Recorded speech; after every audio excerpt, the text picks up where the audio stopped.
একটা ল্যাঙ্গুয়েজের মোট 4টে স্কিল আছে: লিসনিং, স্পিকিং, রিডিং আর রাইটিং। তার মধ্যে দেখো আমরা ইনপুট কোন স্কিলগুলোর মধ্যে দিয়ে করছি। 1 নম্বর হচ্ছে লিসনিং, 2 নম্বর হচ্ছে রিডিং। এবার এই দুটো স্কিলে যদি আমরা বেশি ইনপুট করি বা ভালো ইনপুট করি, তাহলে কিন্তু আমাদের যে স্পিকিং এবং রাইটিং, এই দুটো স্কিল আমরা আরো বেশি ডেভেলপ করতে পারবো। কিভাবে করতে পারবো এই ইনপুটের স্কিলগুলোকে আরো বেশি ভালো কিছু আমরা কিভাবে ইনটেক করতে পারবো?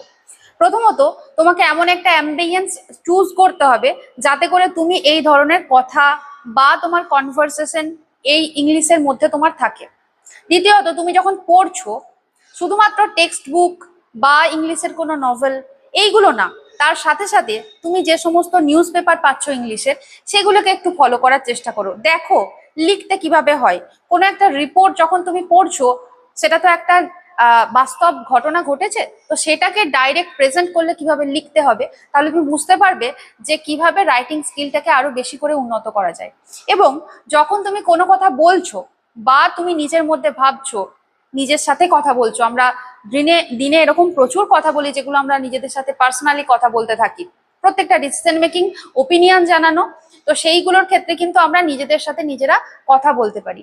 যেমন I have to it right now, তোমাকে খেতে হবে, আমাকে যেতে হবে, এই ধরনের। I think I should not worry about it, আমার এখন না ভাবলেও চলবে এটা নিয়ে।